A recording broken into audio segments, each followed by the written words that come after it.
essa pesquisa é excelente para o Lula, há 10 dias da eleição, está manteve não, ele subiu para 14 pontos à frente nessa pesquisa, eram 13.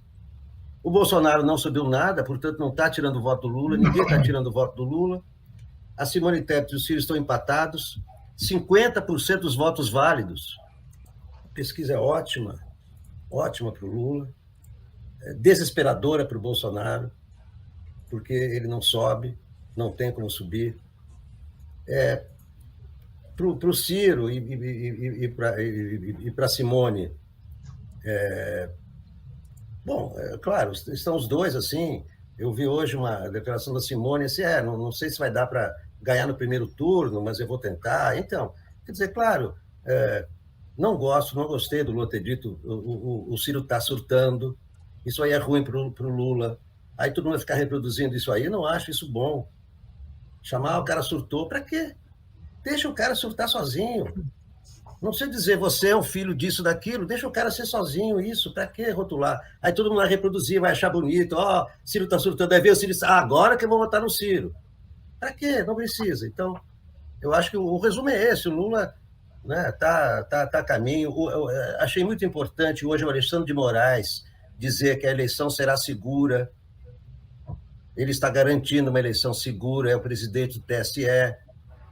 Isso favorece a quebrar esse clima de medo, ameaça, você vai ser fuzilado se for votar, você sair de vermelho, você vai ser aquilo e tal, né? Oi, ótima para a democracia e ótima para o Lula também, vamos falar a verdade. O Lula cresceu, pouquinho, mas cresceu, porque o Lula tem um problema. Ele estava, na última pesquisa, se a gente fosse falar de votos válidos, ele estava com 48%. Gente, é muito voto. É o sujeito que estava chegando perto de ganhar no primeiro turno. Agora ele está com 50%. Ele precisa mais de um voto. Matematicamente, não é isso que acontece, mas para ter ideia, matematicamente para ganhar no primeiro turno. Se essa pesquisa estiver certa, e não é porque a gente achou que era minha esquerda, não quer dizer que vai tudo continuar assim, mas se tudo continuar assim, a pesquisa assim, ele pode ter chances reais, muito reais, concretas, de ganhar no primeiro turno. O que é um feito raríssimo na história política brasileira. O único presidente candidato que ganhou em primeiro turno foi o Fernando Henrique, uma eleição em que ele era ministro da Fazenda, inventou um plano econômico, a Globo adotou o plano econômico, toda a mídia comprou o plano econômico, ele chegou na hora da eleição, ele virou presidente. Mas ele fez campanha como ministro da Fazenda, que inventou o plano real, que mudou a moeda. Ou seja, ele estava assim, completamente misturado. Então, estava tudo de uma coisa que, naqueles meses ali, deu muito certo. Então, claramente, ele foi eleito assim. É o único caso. Então, a gente vive em um país onde não é comum você ter vitórias em primeiro turno, nem você ter liderança. E o Lula está ali, ele está na fronteira. E ele está confirmando isso é importante. Ele cresceu, foi para. Os votos válidos, ele tinha 48, foi para 50, ou seja, é um crescimento importante. Dos votos totais, 45, vai para 47.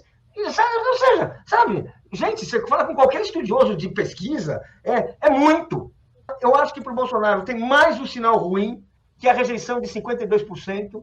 A rejeição de 52%, ela é o sinal de que dificilmente o Bolsonaro será um candidato majoritário, em qualquer caso, porque 52% contra você é um problema. Eu acho que o melhor resultado da pesquisa é que ela mostra que não está tendo voto útil. O Lula cresceu sem voto útil.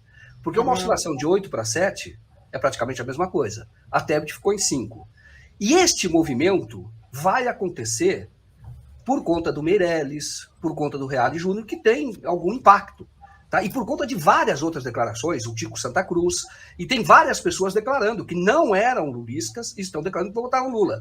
E se você olhar, esse crescimento do Lula se deu entre indecisos, porque foi de 45 para 47, e não tirou dos outros, porque o do Ciro é a oscilação, e não tirou dos outros.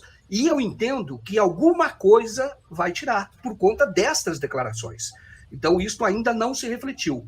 Mas o que mostra que eu acho que isso é muito positivo para o Lula, porque não está tendo ainda movimento de voto útil. Porque o voto útil é tirar de um e ir para ele, porque o voto teria utilidade de acabar no primeiro turno. Isso não está acontecendo, porém, vai ocorrer. Vai ter espaço para isso, tem razão, vai ter espaço. Joaquim, eu concordo inteiramente com você. Eu estava olhando aqui o número do não voto, né? O não voto não é abstenção. O não voto é o que não sabe nenhum, né? Não, é branco, nulo e nenhum. E o não sabe, né? Esses continuaram em 4,2, não houve mudança, também não foi aí. O Lula cresceu nos indecisos, não houve, digamos, a tradução de perda de votos, a tradução da campanha do voto útil em desidratação significativa de Simone e de Ciro. Isso. O Lula cresceu 6 pontos, gente, na região sul, na demonstração de que foi acertadíssima aquele périplo que ele fez lá pelos 3 estados do sul, cresceu 6 pontos. Foi de lá que ele trouxe principalmente esse crescimento agora de 40 para 47. Agora, o movimento de ampliação de apoios em torno do Lula nas últimas horas foi muito forte. Né? Foi muito forte. De Meirelles para cá, assim, na área tucana, na área dessa aí de empresarial, tipo, o que o Meirelles representa, né? E tudo isso ainda vai se refletir daqui para a eleição. Né? Eu acho que assim, os 50% são uma grande notícia. O resto ele vai fazer daqui até domingo.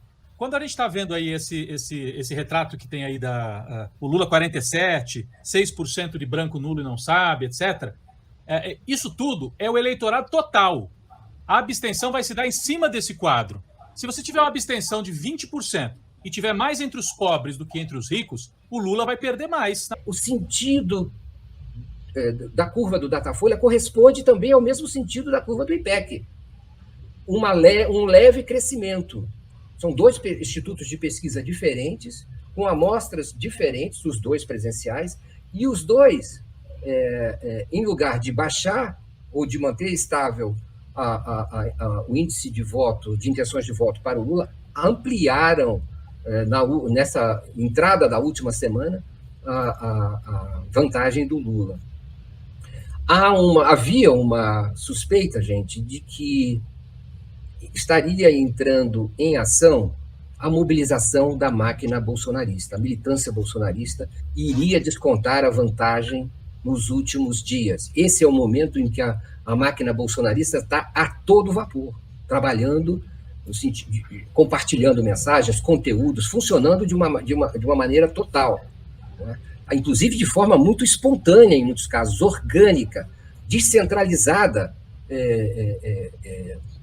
por pessoas que resolvem fazer por convicção esse trabalho. E compromisso, né? por credibilidade do Bolsonaro junto à sua base. Não parece, no nível nacional, parece que isso não está funcionando. Ainda, pelo menos. O Bolsonaro tem 52% de rejeição, então 52% diz que não votariam de jeito nenhum nele. Na anterior era 53%, então se manteve.